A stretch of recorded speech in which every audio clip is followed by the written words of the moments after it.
आइए मिलते हैं हमारे युवा किसान सत्यवान से। शहर से पढ़कर आया ये नौजवान वैज्ञानिक तरीकों से खेती करता है और भरपूर फसल उगाता है। मिट्टी से सोना उपजाता, सारे जग की भूख मिटाता।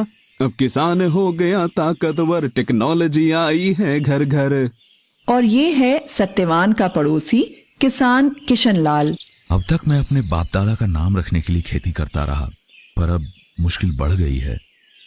गांव वाले कुछ भी कहें, इज्जत से खाली पेट नहीं भरता।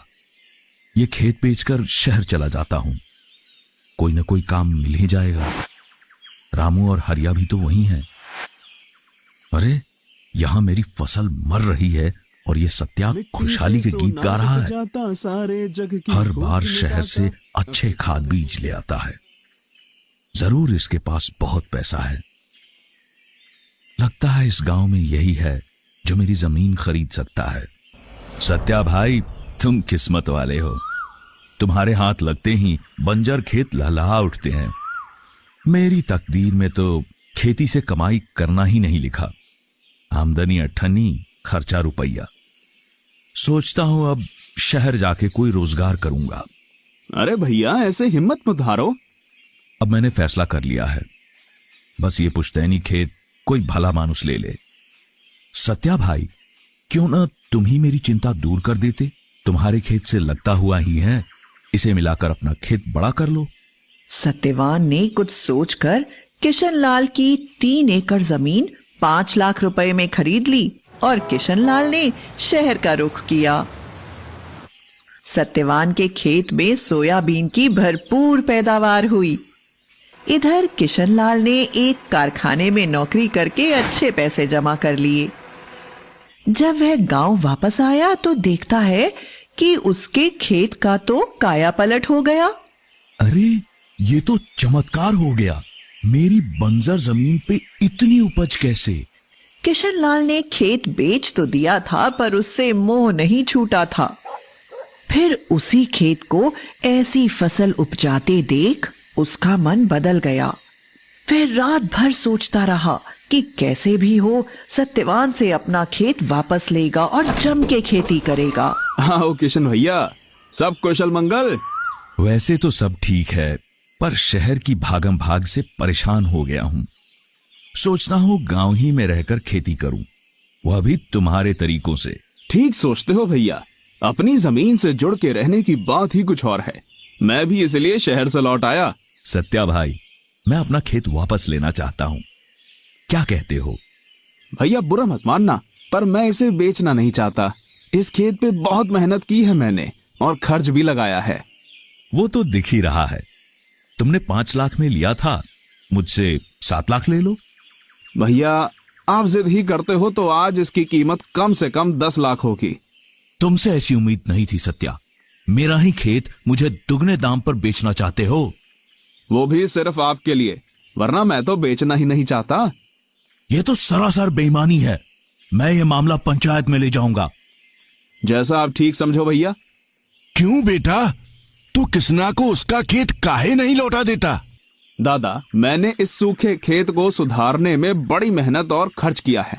मैं तो बेचना नहीं चाहता था, पर किशन भैया अड़ ही रहे हैं, तो उचित कीमत तो लूंगा ना। लालच की हद होती है। 5 लाख की जमीन के 10 लाख मांग रहे हो।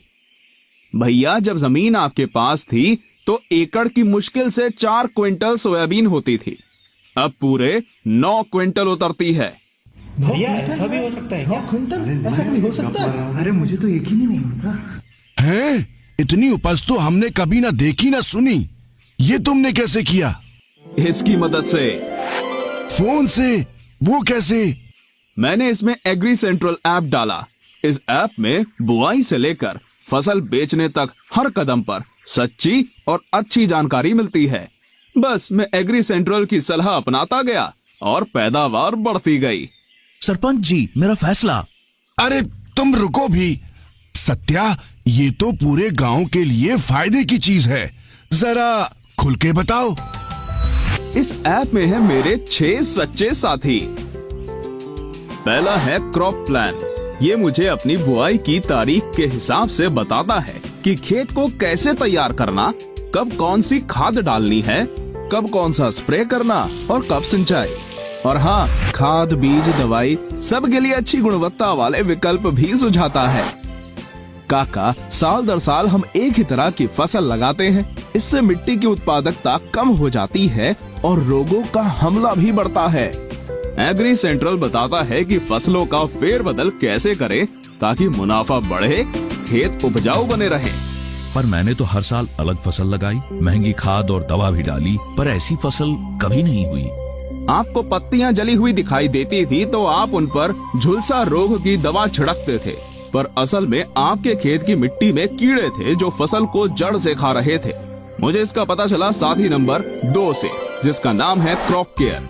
इसमें मैंने पौधे की जड़ों की फोटो डाल दी और इसकी जबरदस्त तकनीक ने बताया कि ये नीमीटोड नाम का कीड़ा है। फिर उसका उपचार भी बताया। आज खेत में कीड़ों का नामो निशान नहीं है। ये सब कर भी लें, पर इंद्रदेव का क्या भरोसा। मेरी फसल अच्छी हुई थी, पर कटाई करके रखी और अगले ही दिन भारी बरसात आ गई, सारा माल खराब हो गया। इसी मर्ज की दवा है मेरा साथी नंबर 3। इसको देख लेते तो तुम्हें अगले 15 दिन के मौसम का पूर्वानुमान मिल जाता और तुम अपनी फसल बचा लेते। अच्छा, अब मैं परिचय करवाता हूँ चौथे साथी मार्केट व्यू से। अच्छी पैदावार लेना ही काफी नहीं, उसको अच्छे भाव पर बेचना भी तो होगा।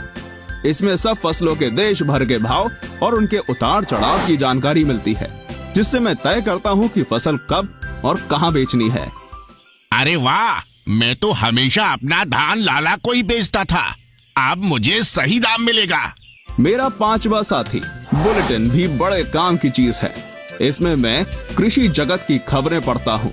कौन सी नई तकनीक आ रही है, सरकार की कौन सी योजना फायदेमंद है। इसी ने मुझे बताया कि स्प्रिंकलर सेट पर 80% अनुदान है। छठा और सबसे अनोखा साथी है फार्म वॉइस। आप सबने फेसबुक तो देखा ही होगा। समझो ये किसानों का अपना फेसबुक है। इससे मैं दूर दराज के किसानों से जुड़ता हूँ, अपनी समस्याएं साझा करता हूँ और हो सके तो दूसरों का समाधान भी करता हूँ। एग्री सेंट्रल के वैज्ञानिक भी अपनी सलाह देते हैं। ये सब तो अंग्रेजी में होगा, वो हमें कहाँ आती है। नहीं जतिन दादा, ये ऐप हिंदी में भी है।